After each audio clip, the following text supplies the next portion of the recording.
Hey friend, quick pause here. If you're finding these conversations helpful, I would love to stay connected beyond the podcast. You can sign up for my free newsletter at tabithawestbrook.com. And that's where I share exclusive trauma-informed insight, faith-friendly resources, and updates on new Hey Tabi episodes, retreats, healing tools, all kinds of good stuff that you will not find anywhere else. It's one small way to keep growing together toward peace, wholeness, and freedom. Just head over to tabithawestbrook.com and click on Hey Tabi, and you will scroll down and find the newsletter sign up there. I look forward to seeing you in the emails. Welcome to Hey Tabi, the podcast where we talk about the hard things out loud with our actual lips. We'll cover all kinds of topics across the mental health spectrum, including how it intersects with the Christian faith. Nothing is off limits here, and we are not take two verses and call me in the morning. I'm Tabitha Westbrook, and I'm a licensed trauma therapist, but I'm not your trauma therapist. I'm an expert in domestic abuse and coercive control, and how complex trauma impacts our health and well-being. Our focus here is knowledge and healing. Trauma doesn't have to eat your lunch forever. There is hope. Now, let's get going. Hey there, and welcome to this week's episode of Hey Tabi, and I am here with an absolutely precious friend who is another biblical counselor that does not suck, and I am going to tell you about her. Her name is Melissa Affolter, and she is a writer, researcher, and editor with more than 20 years of experience in counseling and discipleship within church and community settings. Her sense of calling toward caregiving began in her teenage years. Same, girl, same. Though it took many winding paths to discern what vocation would look like. She's earned her undergraduate degree in history with an emphasis on Northern Africa and the Reformation, and previously worked as a teacher and curriculum writer. She completed her master's degree in biblical counseling in 2011 and has pursued advanced trauma training through the Global Trauma Recovery Institute and the Christian Trauma Healing Network. In 2015, she founded a nonprofit counseling organization in Central Florida, and she did that for about 4 years before ultimately joining Fieldstone Counseling and then moving from Florida to Ohio in 2020. Now she serves as a senior counselor and content and equipping director with Fieldstone. She was raised in the Canton area, so the move felt like a return home. Her work centers on walking alongside individuals seeking clarity and hope amid trauma, pain, and overwhelm. She approaches counseling as a sacred space, one marked by safety, unhurried care, and thoughtful presence. And man, I can tell you, Melissa has beautiful presence. Here, clients examine and gently untangle the false or harmful messages that they've internalized over time. In addition to her clinical work, she has contributed to Peaceworks University and the ERLC on the topic of abuse, spoken on trauma, ministry burnout, and women's discipleship, and has created and facilitated Restoried, a support group for women who've experienced abuse and trauma. Melissa, welcome to Hey Tabi. Well, thanks, Tabi. I'm happy to be here. I am so glad that you're here. You have had one of the most amazing careers of a biblical counselor to me. I look at it and I'm like, you have done such amazing things. So tell me a little bit about the calling that God put on your life. Yeah, I think, I hear many counselors talk about ways that they were always maybe in a caregiving type posture or environment and just didn't recognize that. And I think similarly, I always kind of had that bent. And yeah, in my middle school years, being a student in a Christian school, I don't even remember what this guy spoke about, but this guy came to our spiritual emphasis week, which was like multiple chapels every day. Some of them really fun, and some of them I could have cared less as a middle schooler.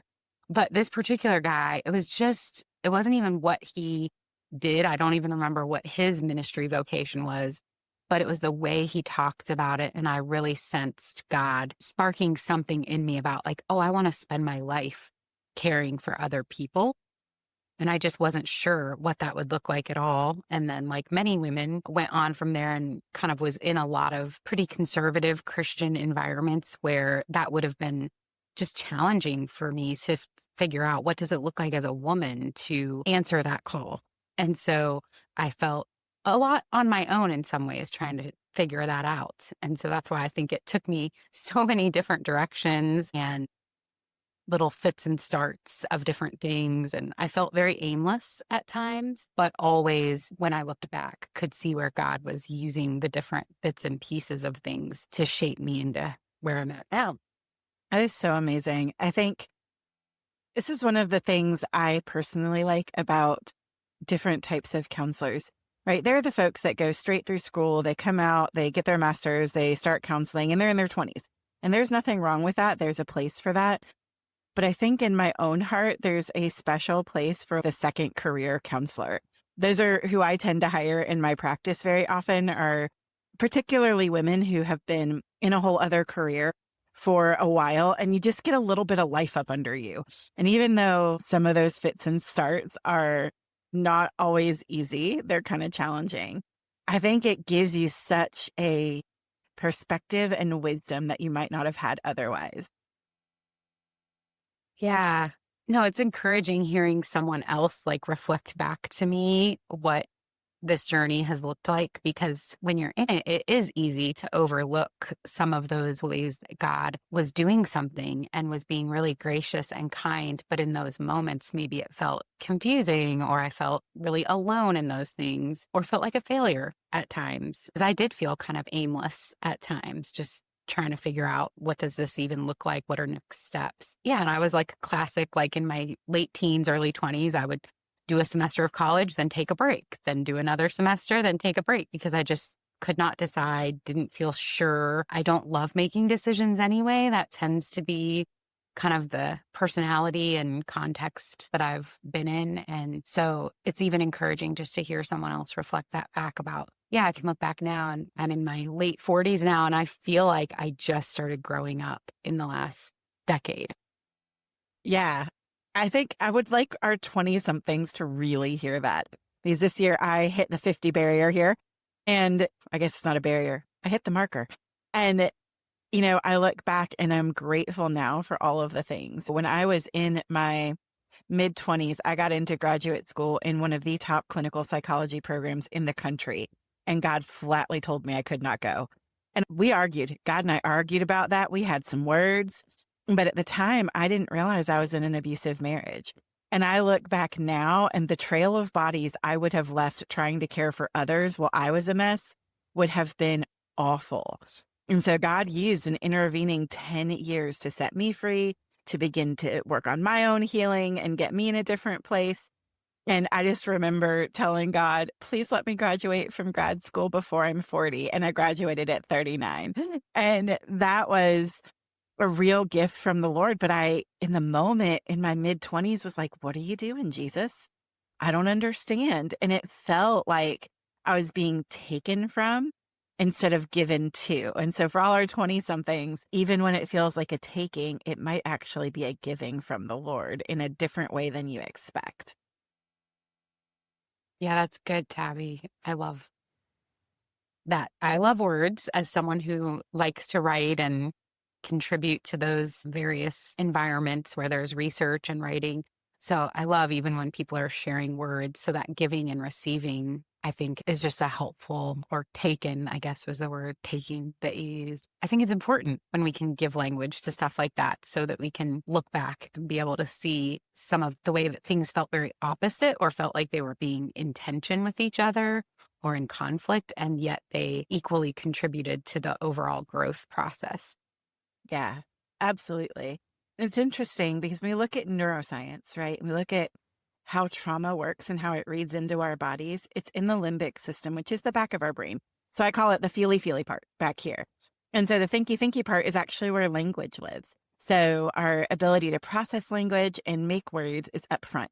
So when you're traumatized and it's really activating to your limbic system, you sometimes lose the ability to make words. So when you're able to then put words with, this is what my experience was, this is what my body felt, then it starts to essentially integrate or assimilate or process through. We call it digesting in my practice. You're able to digest it through because it becomes an integrated whole. And that really kind of leads me into the work you do with Restoried. So tell us about that, because I find it amazing. Oh, thanks for asking. Yeah, my mentor, you're making me think of my mentor. Just a few weeks ago, we were doing a Zoom call, and she's had a really kind presence in my life the last few years. And she was asking me, what does Restoried mean to me in her own words? The first thing that came to my mind was I was remembering from the movie years ago, and I don't remember the movie title, or Mr. Holland's Opus. That's the title. It just came to me. But I was like, I feel like that about it. Like, Restoried is my magnus opus. Like, if there was anything that I would have never imagined God would invite me to be a part of in my life. And then that became, I guess, my legacy in a way. Like, if I was going to give it to someone else, I don't have children, but it feels like something that I want to desperately pass along to other people. And it's not because I'm this amazing person that created all this. This was just God's work in my life coming out over time.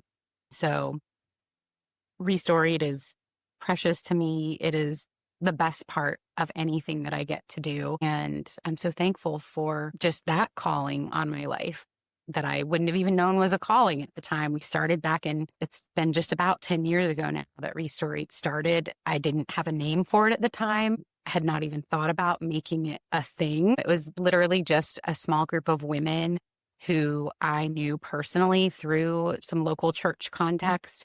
And we were all shifting out of one context into a new around the same time. And several of them had some past abuse experiences. And that just became a place where they, in their own ways, started asking or nudging me, could we meet regularly and just talk about these things? And so I don't even remember the first group, so to speak, how long that first group lasted. But we just would meet and talk. And then after one holiday break or a summer break, they were like, let's keep going. Let's do it again. And we just kept going. And so that's actually where the material and the structure, I guess, for Restoried was birthed out of. Was it just happened kind of very organically. And then I got to a certain point and realized, oh, I have material that like I could put into a structured form and invite other women to participate. And then, like most people, once 2019 and then 2020 hit, so many things went remote, right? And so that was the same time that I was coming on at Fieldstone, and they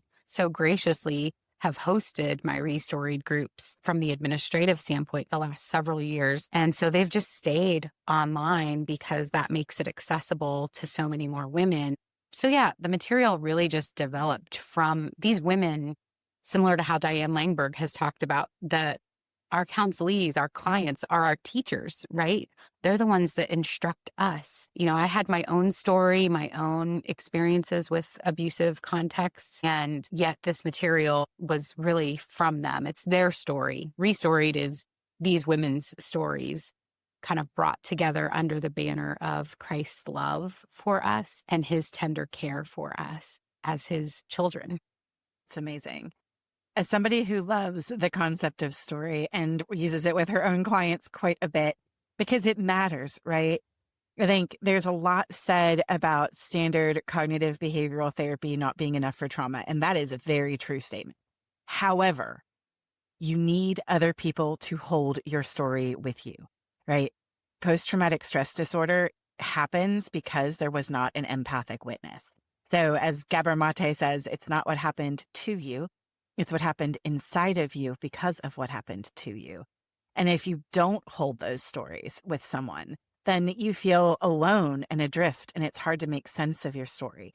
And our stories deeply matter, and they are embodied, right? Our stories are not absent the embodied nature of trauma and glory and joy and delight and pain, all of those things mixed together.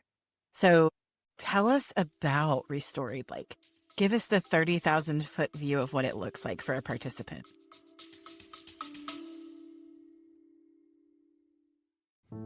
I hope you're enjoying this episode of Hey Tabi, and we will be right back to this episode. Here on Hey Tabi, we talk a lot about the hard stuff, trauma, abuse, and the toll that it takes on your mind, body, and spirit. And I want you to know you don't have to walk that alone. At The Journey in the Process, our team of highly trained trauma therapists help people heal from the deep wounds of complex trauma, all kinds of abuse, coercive control, sexual harm, and problematic sexual behaviors.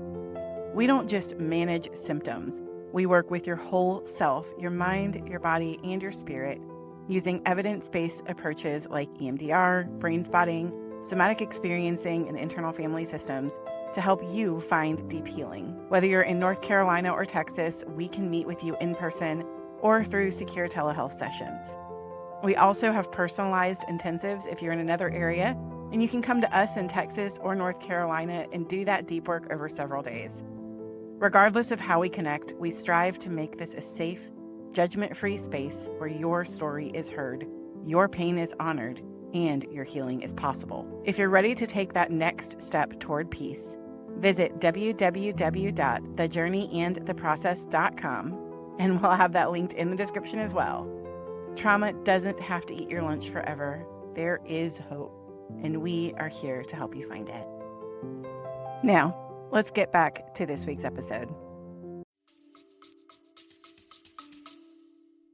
Yeah. So there's been a few different iterations in terms of how the structure of it is with the number of sessions and all of those things. So I won't get into the weeds of all of that. But generally, we've gone between 8 to 10 sessions for a group. We try to limit it to not more than 10 to 12 women at a time.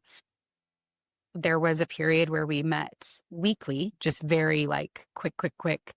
And then we tried monthly just as a good option for giving more time in between. And this next year in 2026, we'll be trying out something different. We're going to go every other week just because I want to try kind of a middle ground way of giving that time for the material to be absorbed or processed a little bit, especially because a lot of the women that participate in their groups do individual counseling on their own as well.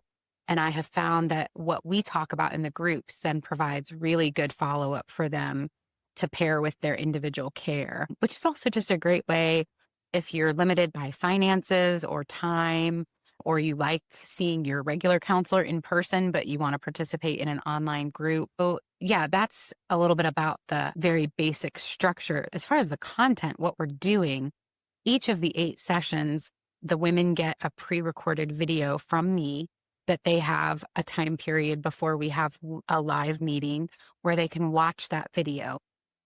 And that video is moving from session 1 through session 8 through the phased work of trauma healing, and not with the advertisement that go through all of these 8 sessions and now you're healed, but it's just to help them have familiarity with what does it look like to be in those early stages of needing stability, safety, security, and then how do we move through the process of grieving, lament, and even being able to do that with others and not just grieving in isolation, which is a huge part, I believe, in what Restoried is able to offer them. Is a lot of these women are grieving things that they've tried to grieve maybe with other people, whether it was in their church or friends or local community options. And for various reasons, either it wasn't accessible or it just wasn't a good fit. And then we're moving through that lamenting phase, so to speak, to the final couple of sessions where we're focusing on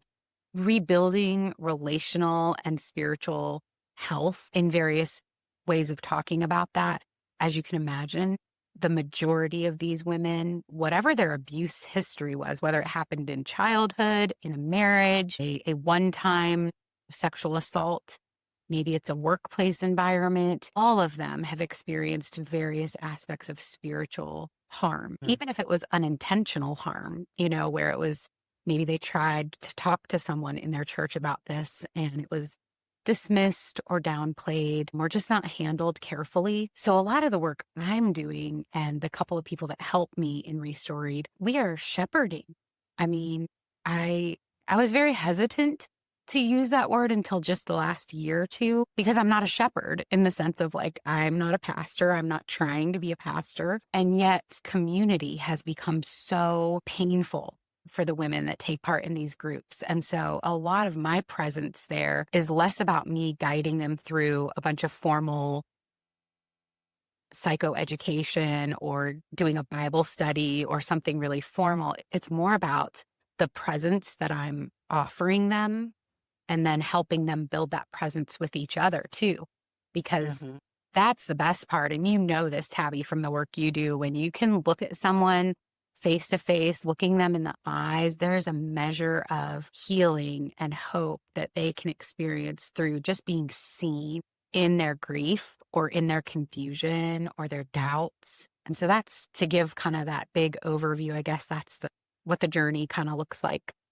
I love that so much. And I love what you're describing in terms of the ministry of presence. And I think of the Maya Angelou quote, there is no greater agony than bearing an untold story inside you. And when we are in community and we share our story and people turn their faces toward us instead of away from us, it is so healing. Because when you've experienced abuse, people have turned away or against, right? So either people have turned their faces away from you in neglect, or they have not heard you when you've said, I need help, or they've turned against you if they're the perpetrator. And sometimes the perpetrator are people like our parents or our spouses or our churches, where these are places that we should have trust and care and kindness. And the wounding to the soul is so profound. So when you are in a group and the group of people are turning their faces toward you, and you have a capable guide walking with you, which is what you're doing as the leader in the shepherding of it all, then healing can't help but happen, honestly. There's going to be movement and stretching and healing in those places. Yeah. No, I love words. And so I love your description of the reminding us that it's often people who are recovering from these kinds of harmful backgrounds or experiences have experienced people turning away from them or turning against them. We see it in our individual counseling. You think about all the times that somebody maybe shows up to a session and they have a hard time looking at you as the counselor, right? They're so accustomed to living their life with their head down, keeping their gaze away from you or any other person. And so even though Restoried happens, at least right now, we haven't gone back to doing in-person groups just because there hasn't been the right timing or the right demand for that, so to speak. And it's really accessible online. So there's times where I wonder, like, oh, the fact that we're on screens, with all our little squares, does that hinder the ability to have presence? And I think it could, and I think it probably does in some ways. I would much prefer to be back in a room, but I also think all these different women, 10 or 12 women at a time from all different areas, all different kinds of abuse, all different backgrounds, current circumstances. And so what they're living out for themselves and for one another in that group is that I'm not going to look away from you. I'm going to keep looking at you, even as you're expressing anger or grief over these profound losses that you've experienced or the injustices that have still not been set right. So I do think it's a really beautiful thing. And our intention in the groups by creating that kind of community is not to replace other communities. Like I actually hope and pray that it provides sort of an on-ramp for these women to then go be more courageous to maybe try out or test out some other forms of community, maybe go back into their local church and try out a new small group or go to a BSF group or, just trying out different ways that they can gently maybe re-enter other places where there can be ongoing care. And so I love that we're able to do that. It doesn't mean it's easy. It doesn't mean that we get to the end. I've had a few women over the years that have come back later and said, can I do another round of Restoried? So we've had a few people that take it a second time, and that's certainly something that we are open to. And it doesn't surprise me because sometimes things happen really slow. Most of the time, things happen really slow, right? Yeah. And I think it's such a treat to be able to do it from anywhere, because it can be hard to find something local to you that's drivable. If you've got kids, you know, things like that can just be harder. If you're working full time and then you are like, gosh, I have to put on pants and leave the house at like 7 p.m. Like, that's a hard thing some days. Let's just be real, right? And especially if it's wintertime and it's like dark at like 2 p.m. or whatever it is, depending on where you are in the world, it can be a tough thing. And so to have it online and accessible is so good. My very first narrative focused trauma care training, my level one group, those were some of the best women I have ever met in my whole life. And we were all virtual from different parts of the country. And it was such a delight, even in that space, to be seen. I remember feeling so clearly seen by my group, and like it was disorienting, even through a screen. It was so disorienting to have my goodness named, to have parts of me seen that maybe others don't always see. It was such a growing experience, even though it was through a screen. And I've had the good fortune to have met in person several of the women in this group at this point because of the travel that I do. And I think that's another aspect we don't always think about, that we want local community in our everyday, for sure. We need 3D community. However, sometimes that virtual community is so healing and it's so accessible. And sometimes then we go places and we get to meet those people in person. You just never know what God might do. And I think it's such a delight to have something like that, that I think is sadly fairly unique in the Christian community and in the trauma healing spaces. Because again, someone looking at you, turning their face toward you in your story, in these things that you hold that often bring you so much shame. We know shame is such a huge part of trauma and traumatization. And we end up holding the shame that should be the perpetrators very often. And so to sit in a room, even a virtual room, with other women who are going, no, no, and here's the goodness that God has created in you.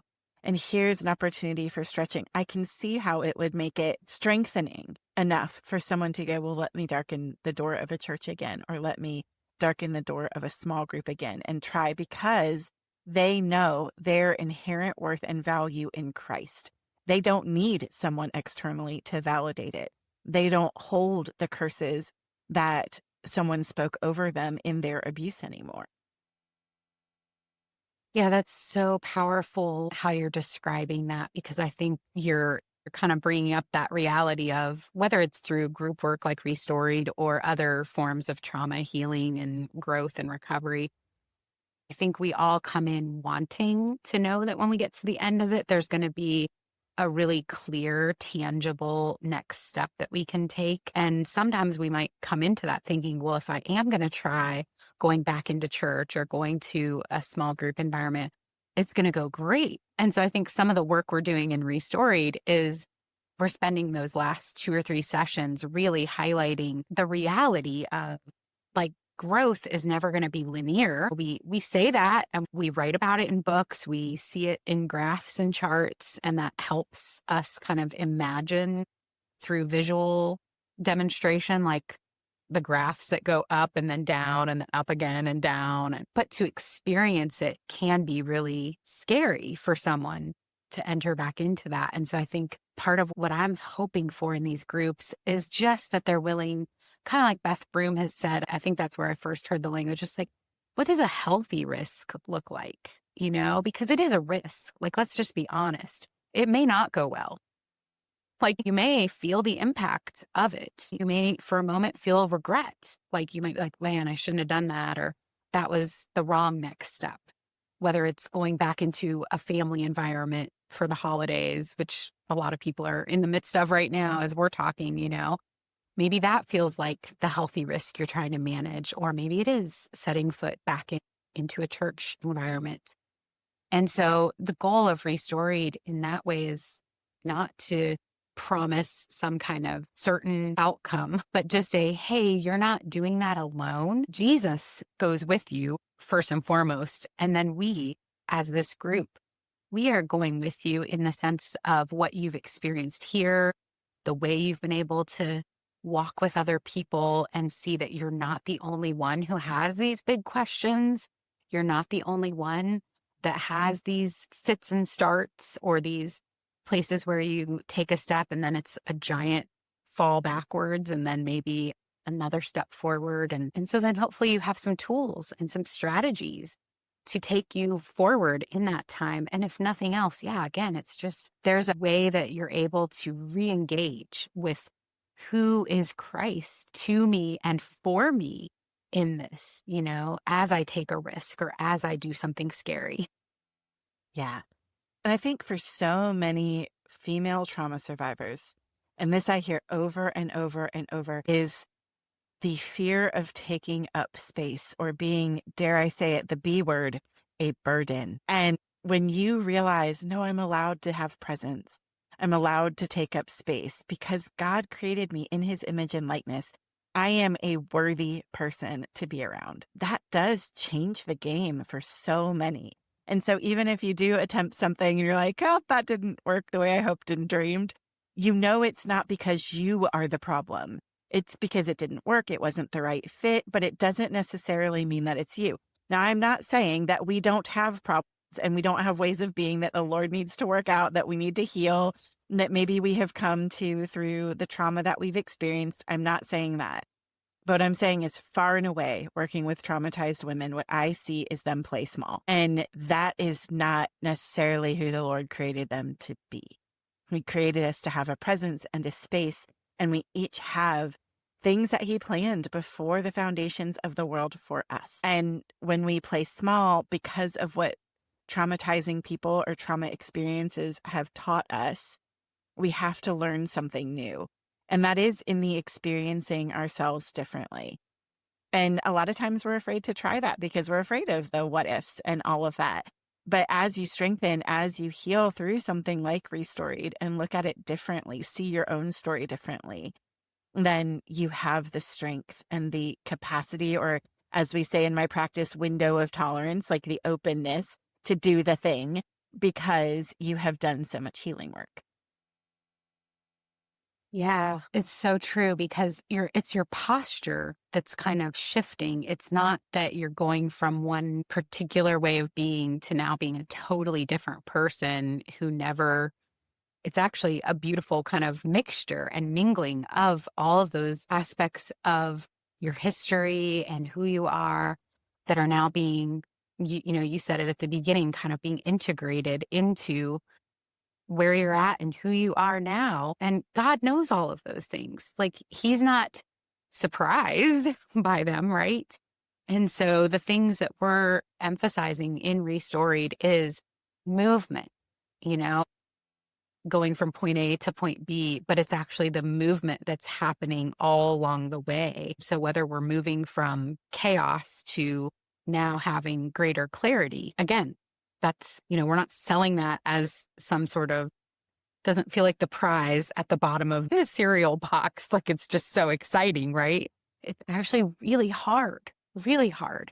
And it's still the clarity that you're finding is also going to have pain with it at times. It doesn't mean, well, now I have clarity, everything's great. And similarly, to move from, the anger, the more raging kind of anger that sometimes can come as a result of what we've experienced into that bitter. Sometimes if we get stuck in like a bitter grief, right? Well, then hopefully we're moving towards, through the lamenting process, we're moving towards still engaging with the anger that rightly can be there because of righteous anger that God has too for these things. But it gives us something to help us move rather than getting stuck like in one spot. Because it is so easy when you've experienced any form of traumatization to have that become your identity, like this is now who I am. And so we want to keep our identity. I mean, we're all going to say yes and amen to this. We want to keep our identity rooted in who God calls us to be and who he created us to be.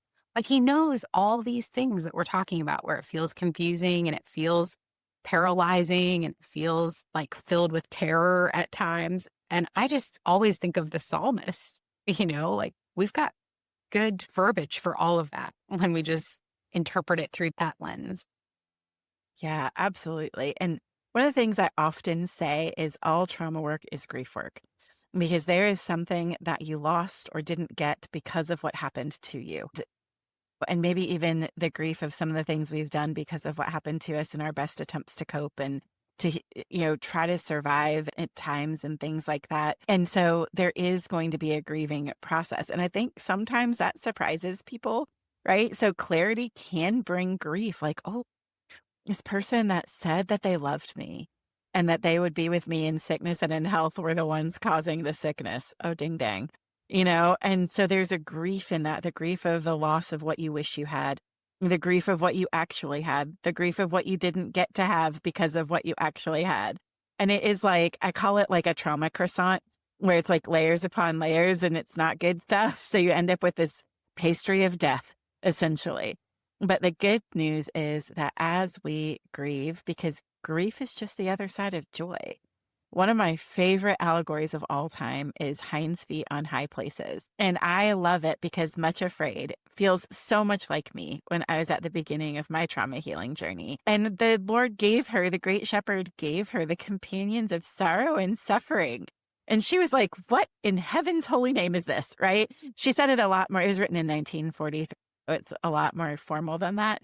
But that was how she felt. And I get it, because sorrow and suffering do feel like companions. But there is joy as we move through this process, as we heal.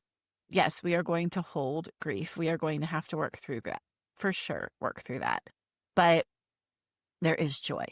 And healing brings joy. And even though scars remain, the life on the other side, and the other side isn't, like you said, linear, not like check these 3 boxes and now we're on the other side. It's a whole process. And the road is sometimes real scary looking, but the Lord walks us through it. And the other side is worth the hike.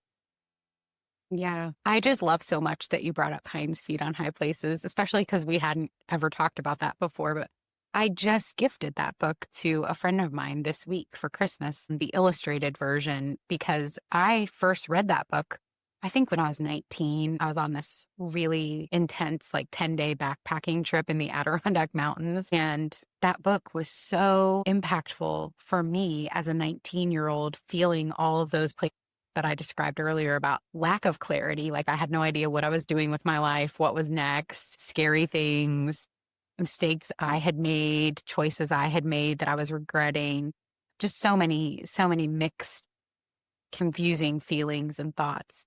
And that book was so helpful to me at that age. And so I just recently last year went back to start rereading it again. And someone had recommended the illustrated version to me just to give you a different perspective on it.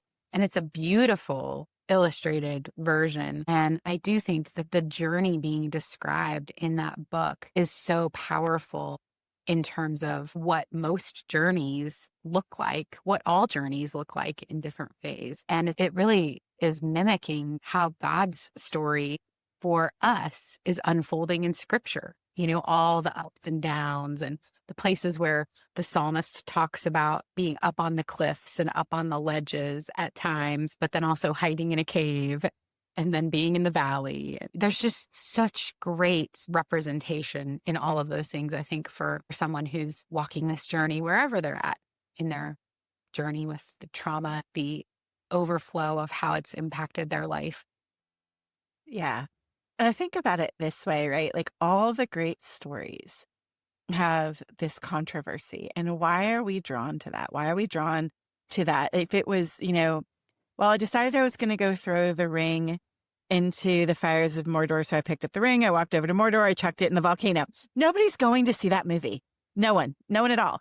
It is the fits and starts and setbacks and victories and all of those pieces that make a story worth reading and worth living, because those setbacks and the switchbacks and the different directions are actually the road. And there's a song, I forget who it's by, but the name of it is The Detour is the Road. And that's what the main lyric is. Sometimes the detour is the road.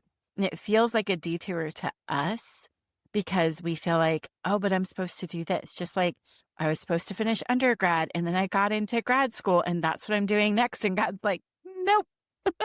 And noped me right out of that. And I was like, wait, but that's not how this is supposed to be. And now I look back on it and I'm like, that is exactly how it was supposed to be. But I have the benefit of hindsight. And it's really hard in the middle of it, when you're standing in what feels like a sandstorm, trying to grab what feels like the one right grain so that you can take the next step, knowing that I don't see clearly in front of me right now. I see a little bit of something and I can maybe go this direction. Oh, wait, maybe that's not it. And, talking about hinds feet on high places, at one point she's like, I'm going away from the mountains. I'm supposed to be going toward the mountains, but we are straight up in the desert going a different direction. And I'm like, yes, I feel that often, even still, even at this stage of the journey. Yeah. Yeah. I think we all want to run sometimes in the opposite direction of not just where we should go per se, but even just where life is taking us. We think I'm going to go over here because I need something calmer and safer. And sometimes we find out in hindsight what we thought was calmer and safer wasn't. Sometimes it wasn't. Or sometimes it provided a refuge, a form of relief.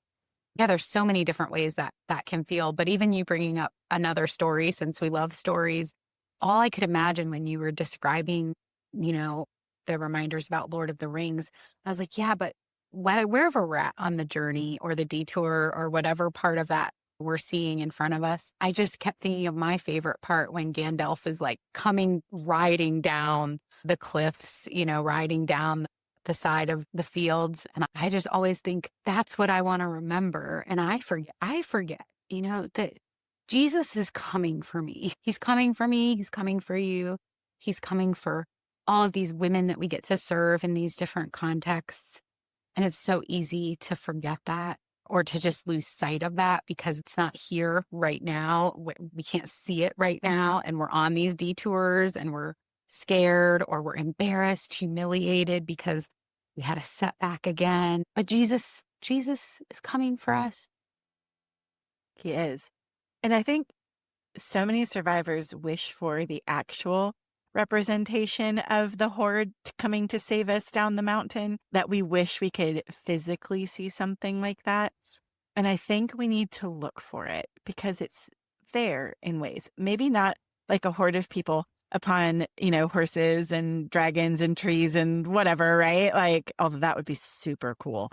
But Would be. it's in the friend that called you when you needed it most, or the people that came around you in the moment of tragedy when you're like, gosh, the people that unexpectedly walked with you when you didn't even know you needed someone to walk with you. And those are, I'll call them the quiet horde, where it doesn't look quite as dramatic as cinema, though we wish it would, but the effect on our soul is the same of you are not alone. And I'll say this especially to women, this is something that can be such a tricky space for us, especially for single women, that, there is for most single women a desire to be pursued and to be wanted. And it feels awful when you don't have that.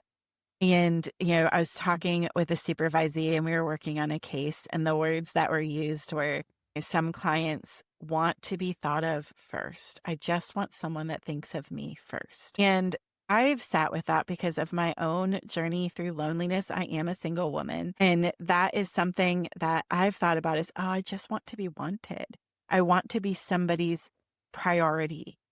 And when I really get quiet, I can hold the tension of both grief that I don't have like a person, a spouse, and the real truth that I do have someone that thinks of me first, and that is Jesus.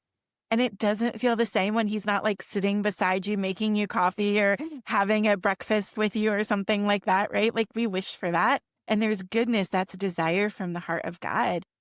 But he's still with us, maybe even closer than we realize, because sometimes the veil doesn't feel super thin between what we can physically see and the realities of other things.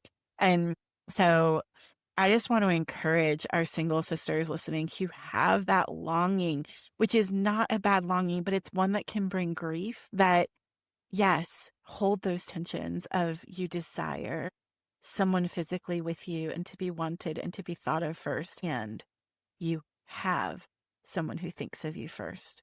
and who wants you and passionately desires you. Yeah, that's a beautiful reminder, Tabby. And whether they're single, like you and I are single in the sense of like not married, not, promised to someone, or if there's that feeling of singleness in the sense of maybe they're in the midst of a separation or in the midst of trying to decide, but that feeling of I'm not being thought of, I'm not being prioritized. I think these places where we've talked about like story and the imagery that we can find in some of the stories that we've mentioned and many others is, yeah, we can get lost in the hero of the story and like them pursuing or coming. And yet we have that.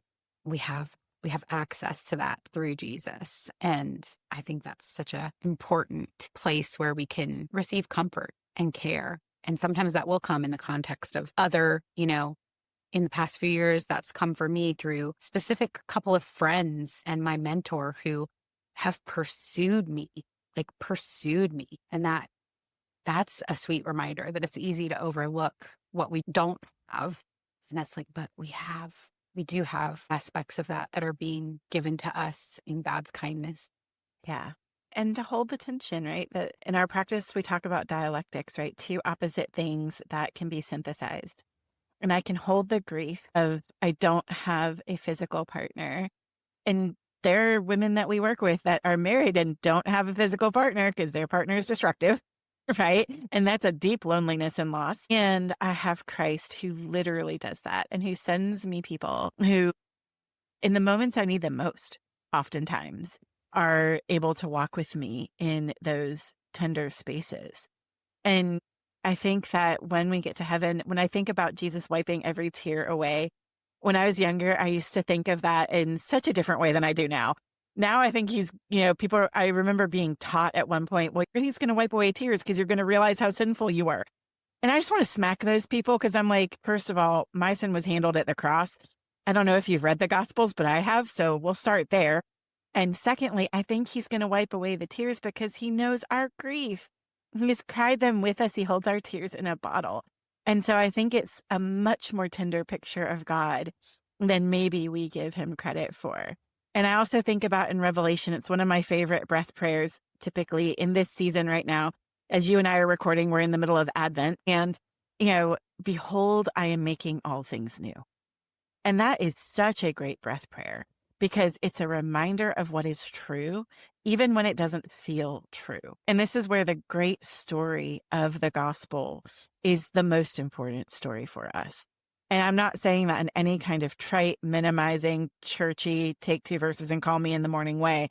I'm saying it as someone who literally kneels at the foot of the cross and holds on till her fingers bleed, because that is the hope that I have.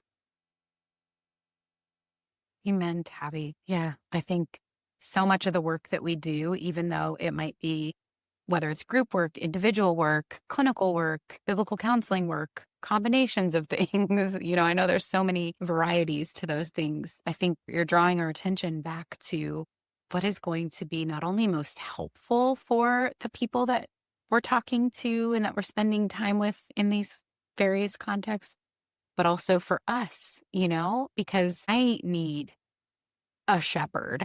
I need a companion. I need all of what we're talking about just as much as the people that I'm helping. And so I have to remember that first and foremost, that I need to be able to access that, whether that's through prayer, scripture reading,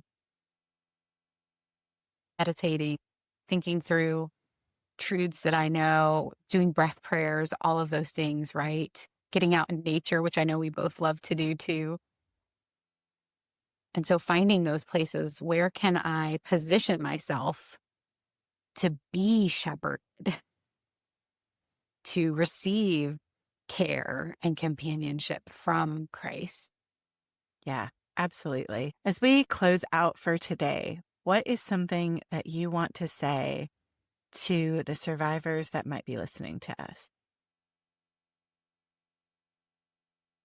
I think I'd most right now in this moment just want to say, no, I would say you too, Tabby, we're filling a gap that I wished did not have to exist. I wished that the gap of care or comfort or concern that you're experiencing, whoever you are and whatever your circumstances are, I wish that gap did not exist.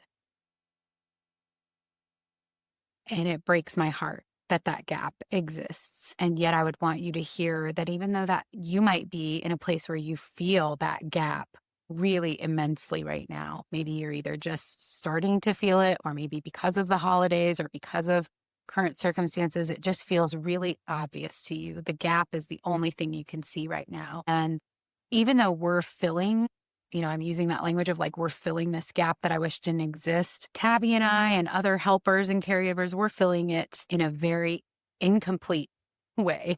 We know that that gap can ultimately only be filled through Christ. And that's not a way of just trying to minimize the process to, well, just receive Christ. But no, how can we as caregivers, but also how can you, in whatever context you're in, position yourself to receive more from Christ? It's okay to ask for more. If you're a survivor, you have probably grown accustomed to not asking for much. You probably feel really self-conscious about having to ask for whatever you need, whatever you're desiring. But Jesus is always saying, come unto me, right? The invitation is not just come unto me, but it includes like, come with whatever requests, whatever you're bringing with you. And so I just want to encourage you to not be afraid to ask for more, and if you are afraid, start with that. Start by asking for that. Say, God, I'm afraid to ask for more. Help me increase my capacity or my window of tolerance to be able to ask for more, because he is coming, and he's coming with full healing and restoration one day. And we look forward to that. Absolutely. I love that so much. Melissa, it has been an absolute delight to talk with you today. We will have all of your contact information in the description of this episode. And y'all, if you are not familiar with Melissa and the things she puts out in this world, you are now, and you need to just follow her. You follow her on her website, through Fieldstone, and all the socials she's on. You just need to follow Melissa. She's amazing. So, Melissa, thank you so much for being with us on Hey Tabi. We are so grateful to have had you here. Thank you, Tabby. Happy to be here. Thanks for joining me for today's episode of Hey Tabi. If you're looking for a resource that I mentioned in the show and you want to check out the show notes, head on over to tabithawestbrook.com/Hey Tabi. That's HEYTABI, and you can grab it there. I look forward to seeing you next time. Hey, friend, can I ask you something kind of personal? Have you ever wondered if healing your sexuality was even possible after everything you've been through? If you have, you're not alone. That is exactly why I wrote Body and Soul Healed and Whole, an invitational guide to healthy sexuality after trauma, abuse, and coercive control. This book is for every Christian woman who has been harmed sexually, whether that happened in childhood, adulthood, or even within your coercively controlling marriage, and you're longing to feel safe in your body again. We talk about the hard stuff: shame, desire, faith, and even questions like, is this sin or is this trauma? You don't have to untangle it alone. If you've ever wished for a guide that is honest, compassionate, and grounded in both scripture and trauma-informed care, and does not spiritually bypass, Body and Soul Healed and Whole is for you. It's available now wherever books are sold. Go grab your copy today. You are so worth the healing.